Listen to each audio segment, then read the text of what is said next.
David, distinguished guests, friends, and there is some overlap between the two categories.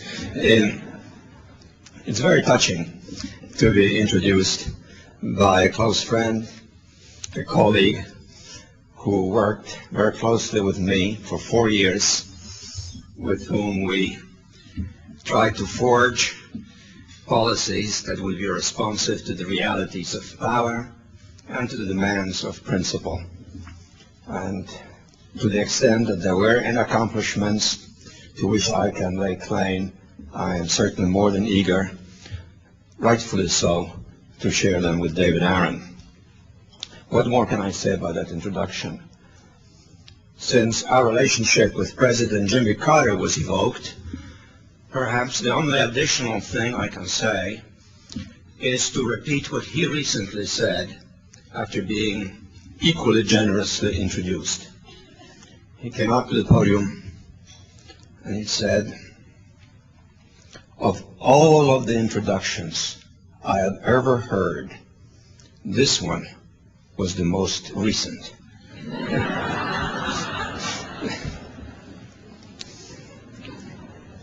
Ladies and gentlemen, 40 years ago, almost to the day, an important presidential emissary was sent abroad by a beleaguered president of the United States. The United States was facing the prospect of nuclear war. These were the days of the Cuban Missile Crisis. Several emissaries went to our principal allies. One of them was the tough-minded former Secretary of State, Dean Acheson, whose mission was to brief President de Gaulle and to solicit French support in what could be a nuclear war involving not just the United States and the Soviet Union, but the entire NATO alliance and the Warsaw Pact. The former Secretary of State briefed the French President and then said to him at the end of the briefing, "I would now like to show you the evidence, the photographs that we have of Soviet missiles armed with nuclear weapons." And the French President responded by saying, "I do not wish to see the photographs. The word of the President of the United States is good enough for me. Please tell him that France stands with America." Would any foreign leader today react the same way to an American emissary who would go abroad and say that country X is armed with weapons of mass destruction which threaten the United States? There's food for thought in that question. 53 years ago, almost the same month, following the Soviet-sponsored assault by North Korea on South Korea, the Soviet Union vetoed a proposed resolution in the UN Security Council, which would have provided for collective response to that act of aggression. The United States, thereupon, took the issue to the General Assembly. And the General Assembly endorsed the U.S. motion, with the Soviet Union left almost alone in opposition to it, thereby stamping it as a global pariah. In the last 3 weeks, there were 2 votes on the subject of the Middle East in the General Assembly of the United Nations. In one of them, the vote was 133 to 4. In the other one, the vote was 141 to 4. And the 4 included the United States, Israel, Marshall Islands, and Micronesia. All of our NATO allies voted with a majority, including Great Britain, including the so-called new allies in Europe, in fact, almost all of the EU, and Japan. I cite these events because I think they underline two very disturbing phenomena: the loss of U.S. international credibility, the growing U.S. international isolation. And both together can be summed up in a troubling paradox regarding the American position and role in the world today. American power worldwide is at its historic zenith. American global political standing is at its nadir. Why? What is the cause of this? These are facts. They're measurable facts. And they're also felt facts when one talks to one's friends abroad who like America, who value what we treasure, but do not understand our policies, are troubled by our actions, and are perplexed by what they perceive to be either demagogy or mendacity. Maybe the explanation is that we are rich, and we are, and that we are powerful, and we certainly are. But if anyone thinks that this is the full explanation, I think he or she is taking the easy way out and engaging in a self-serving justification. I think we have to take into account two troubling conditions. Since the tragedy of 9/11, which understandably shook and outraged everyone in this country, we have increasingly embraced at the highest official level what I think fairly can be called a paranoid view of the world, summarized in a phrase repeatedly used at the highest level: he who is not with us is against us. I say repeatedly because actually some months ago I did a computer check to see how often it's been used at the very highest level in public statements. And the count then, quite literally, was 99. So it's a phrase which obviously reflects a deeply felt perception. I strongly suspect that the person who uses that phrase doesn't know its historical or intellectual origins. It is a phrase popularized by Lenin.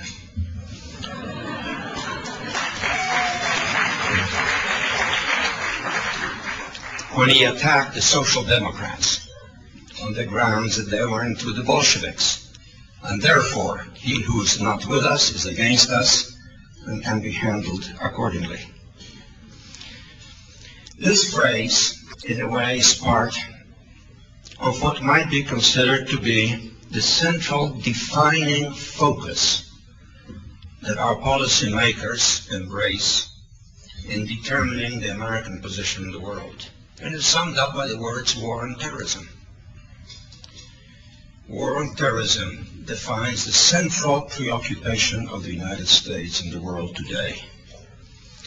And it does reflect, in my view, a rather narrow and extremist vision of foreign policy of the world's first superpower, of a great democracy with genuinely idealistic traditions. And the second condition, troubling condition, which contributes, in my view, to the crisis of credibility and to the state of isolation in which the United States finds itself today, is due in part because that skewed view of the world is intensified by a fear that periodically verges on panic, that is in itself blind. By this I mean the absence of a clearly, sharply defined perception of what is transpiring abroad regarding particularly such critically important security issues as the existence or the spread or the availability or the readiness in alien hands of weapons of mass destruction. We have actually experienced in recent months a dramatic demonstration of an unprecedented intelligence failure, perhaps the most significant intelligence failure in the history of the United States.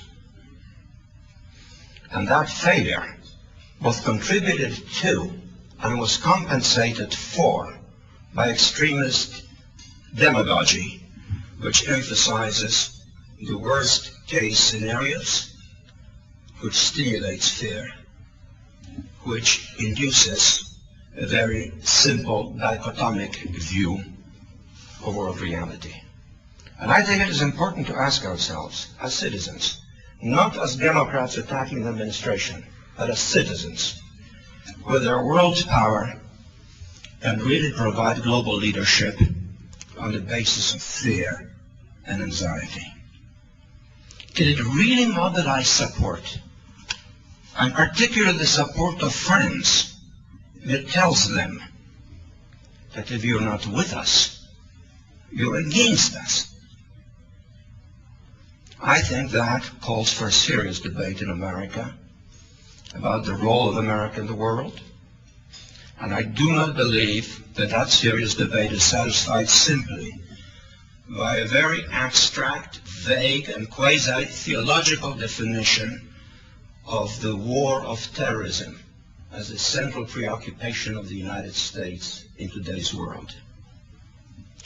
That definition of the challenge, in my view, simply narrows down and oversimplifies a complex and varied set of challenges that need to be addressed on a broad front. It deals with abstractions. It theologizes the challenge. It doesn't point directly at the problem. It talks about a broad phenomenon, terrorism, as the enemy, overlooking the fact that terrorism is a technique for killing people. That doesn't tell us what the enemy is. It's as if we said that World War II was not against the Nazis, but against Blitzkrieg. We need to ask, who is the enemy? And the enemies are terrorists, but not in an abstract, theologically defined fashion. People, to quote again our highest spokesman, people who hate things, whereas we love things. Literally. Not to mention the fact that, of course, terrorists hate freedom. I think they do hate, but believe me, I don't think they sit there abstractly hating freedom. They hate some of us, they hate some countries, they hate some particular targets, but it's a lot more concrete than these vague, quasi-theological formulations. I think in the needed debate, Democrats should not be naysayers only, criticizing. They certainly should not be cheerleaders, as some were roughly a year ago, but they should stress a return to fundamentals insofar as American foreign policy is concerned. Above all else, in stressing these fundamentals, Democrats particularly should insist that the foreign policy of a pluralistic democracy like the United States should be based on bipartisanship, because bipartisanship is the means and the framework for formulating policies based on moderation and on the recognition of the complexity of the human condition. That has been the tradition since the days of Truman and Vandenberg, all the way until recent times. That has been the basis for American foreign policy that has been remarkably successful and has led us not only to a triumph in the Cold War, but to emerging as the only global superpower with special responsibilities. Bipartisanship helps to avoid extremes and imbalances. It causes compromises and accommodations. So let's cooperate. Let's cooperate and challenge the administration to cooperate with us. Because within the administration, there are also moderates and people who are not fully comfortable with the tendencies that have prevailed in recent times. And that has a number of specific implications that are of a policy type. The first and most important is to emphasize the enduring nature of the alliance relationship, particularly with Europe, which does share our values and interests, even if it disagrees with us on specific policies. But the sharing of values and interests is fundamental, and we partake of the same basic beliefs. And we cannot have that relationship if we only dictate or threaten and condemn those who disagree. And sometimes we may be right, sometimes they may be right, but there's something transcendental about shared values that shouldn't be subordinated to tactical requirements. We should seek to cooperate with Europe, not to divide Europe into a fictitious new and a fictitious old. And we should recognize that in some parts of the world, the Europeans have more experience and more knowledge than we, and certainly interests as important as ours. I think particularly of the Middle East.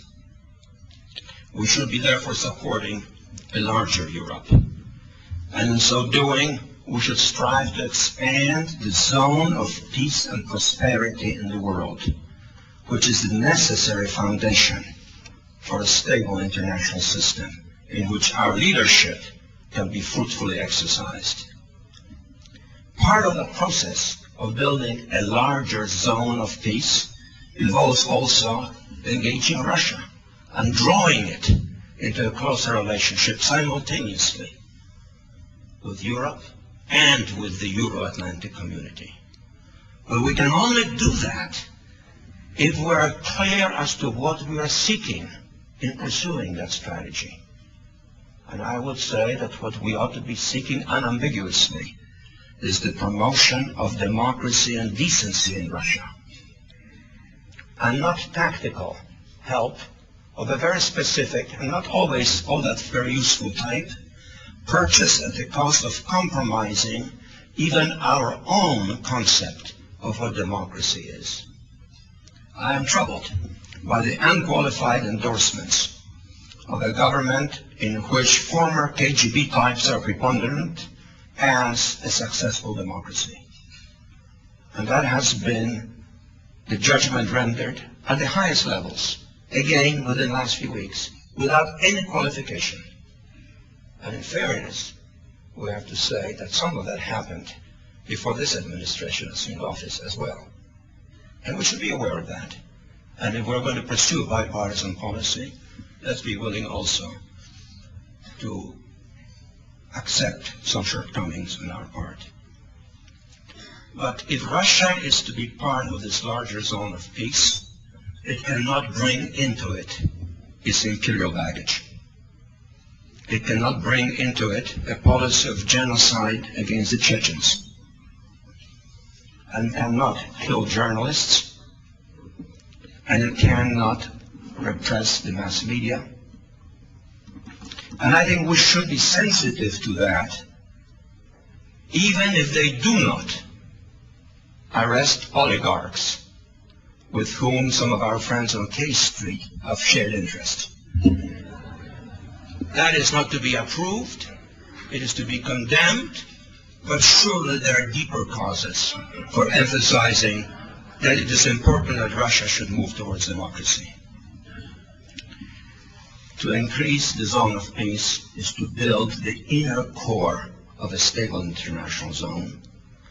And while America is paramount, it isn't omnipotent. We need the Europeans. We need the European Union.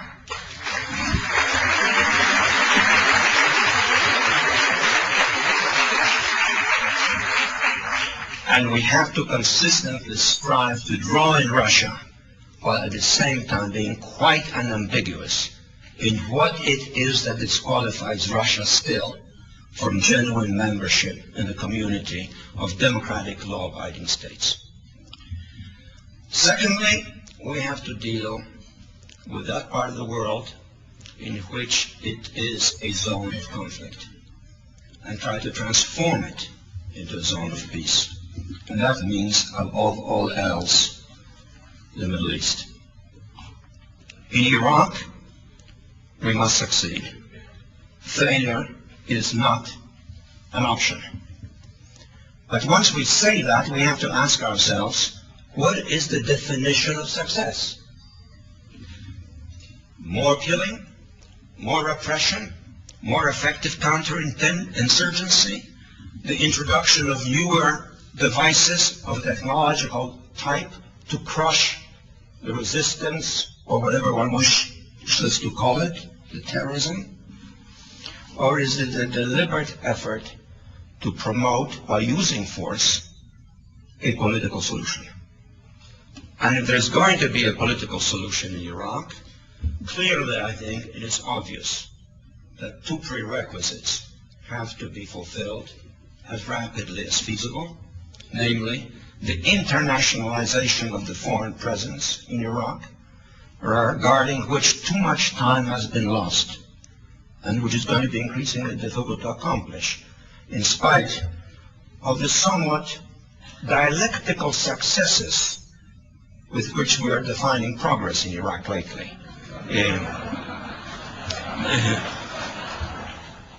And in addition to the internationalization of Iraq, we have to transfer power as soon as is possible to a sovereign Iraqi authority. Sovereign is a word that is used that has really no specific meaning. Sovereignty today is nominal. Any number of countries that are sovereign only nominally and relatively. And ultimately, even the United States is not fully sovereign, as we go around asking for more men and money to help us in Iraq. And therefore, there's nothing to be lost in prematurely declaring the Iraqi authority as sovereign, if it helps it to gain political legitimacy in a country which is searching to define itself, which has been humiliated, in which there's a great deal of ambivalence, welcoming on the one hand the overthrow of Saddam, as the majority does, and on the other hand resenting our presence and our domination. And the sooner we do that, the more likely is an Iraqi authority under an international umbrella that becomes itself more effective in dealing with the residual terrorism and opposition that we continue to confront. We will not understand what is happening right now in Iraq by analogies to Vietnam, because I think they are altogether misplaced, and one could speak at length about it. If you want to understand what is happening right now in Iraq, I suggest a movie that was quite well known to a number of people some years ago. Maybe not many in this audience, given the age of some present, but it's a movie which deals with a reality which is very similar to that we confront today in Baghdad. It's called The Battle for Algiers. It is a movie that deals with what happened in Algeria after the Algerian Liberation Army was defeated in the field by the French army, and the resistance switched to urban violence, bombs, assassinations, and turned Algiers into a continuing battle that eventually wore down the French. I do not expect it will be worn down, but I think we want to understand the dynamics of the resistance. This provides a much better analogy for grappling with what is becoming an increasingly painful and difficult challenge for us. A challenge which will be more successful in meeting if we have more friends engaged in meeting it and if more Iraqis begin to feel that they are responsible for the key decisions pertaining to their country. And we will not turn the Middle East into a zone of peace instead of a zone of violence unless we more clearly identify the United States with the pursuit of peace in the Israeli-Palestinian relationship. Palestinian terrorism has to be rejected and condemned, yes, but it should not be translated de facto into a policy of support for really increasingly brutal repression, colonial settlements, and the new wall. And let us not kid ourselves. At stake is the destiny of a democratic country, Israel, to the security of which, to the well-being of which the United States has been committed historically for more than half a century, for very good historical and moral reasons. But soon, there will be no option of a two-state solution. Soon, the reality of the settlements, which are colonial fortifications on the hill, with swimming pools, next to favelas below, where there's no drinking water, and where the population is 50% unemployed. There will be no opportunity for a two-state solution with a wall that cuts up the West Bank even more and creates more human suffering. Indeed, as some Israelis have lately pointed out, and I emphasize, some Israelis have lately pointed out, increasingly the only prospect if this continues is Israel becoming increasingly like apartheid South Africa. Minority dominating the majority, locked in a conflict from which there is no extraction. If we want to prevent this, the United States, above all else, must identify itself with peace and help those who are the majority in Israel, who want peace and are prepared to accept peace. All public opinion polls show that. And the majority of the Palestinians. And I believe the majority of the Jewish community in this country, which is liberal, open-minded, idealistic, and not committed to extremist repressions. The United States, as the government, but all of us as citizens, and Democrats particularly, will soon have an opportunity to underline their commitment to a peaceful solution in the Middle East. Because in the next 2 weeks, a group of Israelis and Palestinians are going to unveil a detailed peace plan on which they have been working for months and months. It's a 50-page document with maps and detailed compromise solutions for all of the major contentious issues, solutions which public opinion shows 70% of the Israelis would accept. And when that happens, what will be the stance of the United States? Sharon has already condemned it, not surprisingly. I hope we do not decide to condemn it. I hope we'll show at least a positive interest. And many of us, as citizens, as people concerned, should, I think, endorse it. Because if we count on the people who want peace, eventually we'll move towards peace. But they have to be mobilized and given support.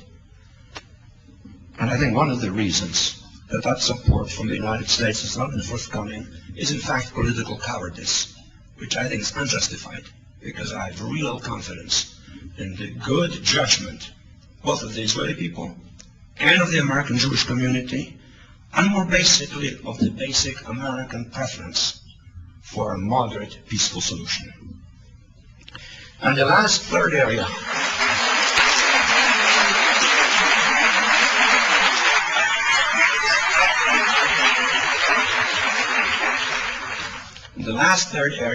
pertains more broadly to strategic doctrine and to strategic commitment.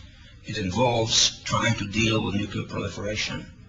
And we are learning, fortunately, that we can only deal with that problem when it comes to North Korea or to Iran by cooperation with other major powers. That we have to support. And if the administration moves in that direction, or is prodded to move in that direction, that is all to the good, because there is no alternative. If we try to resolve the North Korean problem by arms alone, we will produce a violent reaction against the United States and South Korea. And don't underestimate the growing anti-American tendencies in South Korean nationalism, and will precipitate a nuclear-armed Japan, and thereby create a whole new geostrategic dynamic in the Far East. And in the case of Iran, it is also in our interest that the theocratic despotism fade. It is beginning to fade. It is in its thermidorian phase. The young people of Iran are increasingly alienated. The women of Iran are increasingly assertive and bold. Notice the reception given to the Nobel Peace Prize winner when she returned to Tehran. That is a symptom of things to come.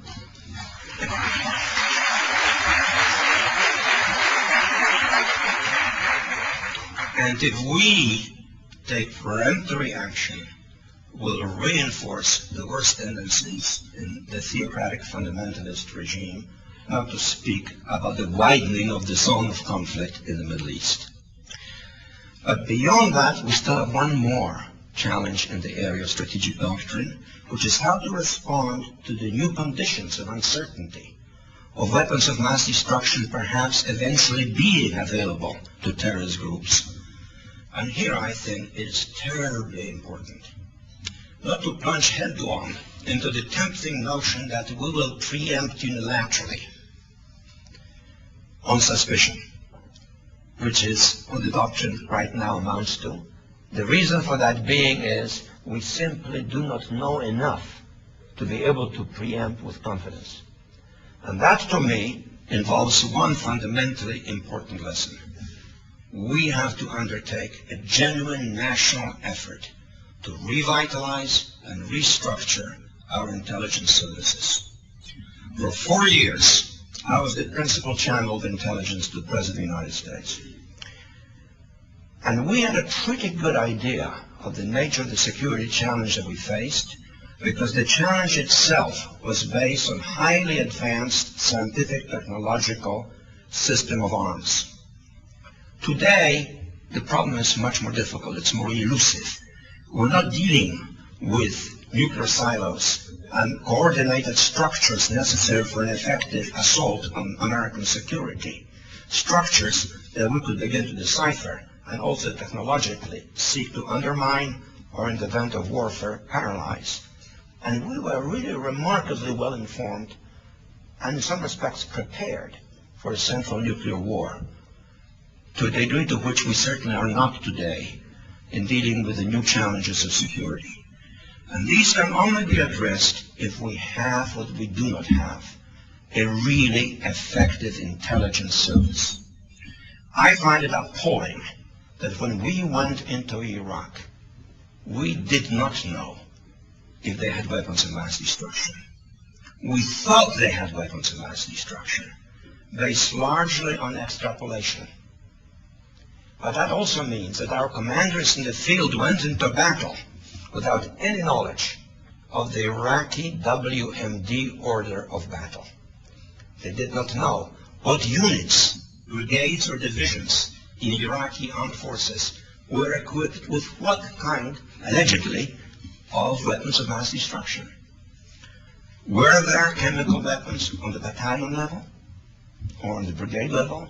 Or were there special units in the different divisions that were supposed to use chemical weapons? What about the alleged existence of bacteriological weapons? Who had them? Who had the right to dispose of them? What about the allegedly reconstituted nuclear program? At what level of development was it? And where were these weapons to be deployed? The fact is, none of that was known regarding a country that was permeable, that was not as isolated as the Soviet Union. All of that cumulatively testifies to a fundamental shortcoming in our national security policy. And if we want to lead, we have to have other countries trust us. When we speak, they have to think it is the truth. This is why de Gaulle said what he did. This is what others believed us. This is why they believed us prior to the war in Iraq. It isn't that the Norwegians or the Germans or who else had their own independent intelligence services. They believed us, and they no longer do. And to correct that, we have to have an intelligence that speaks with authority, that can be trusted, and if preemption becomes necessary, can truly tell us that as a last resort, preemption is necessary. Right now, there's no way of knowing. Ultimately, at issue, and I end on this, is the relationship between the new requirements of security and the traditions of American idealism. We have, for decades and decades, played a unique role in the world because we were viewed as a society that was genuinely committed to certain ideals, and that we were prepared to practice them at home and to defend them abroad. Today, for the first time, our commitment to idealism worldwide is challenged by a sense of security vulnerability. We have to be very careful in that setting, not to become self-centered, preoccupied only with ourselves, and subordinate everything else in the world to an exaggerated sense of insecurity. We are going to live in an insecure world. We cannot evade it. We have to learn to live in it with dignity, with idealism, with steadfastness. Thank you.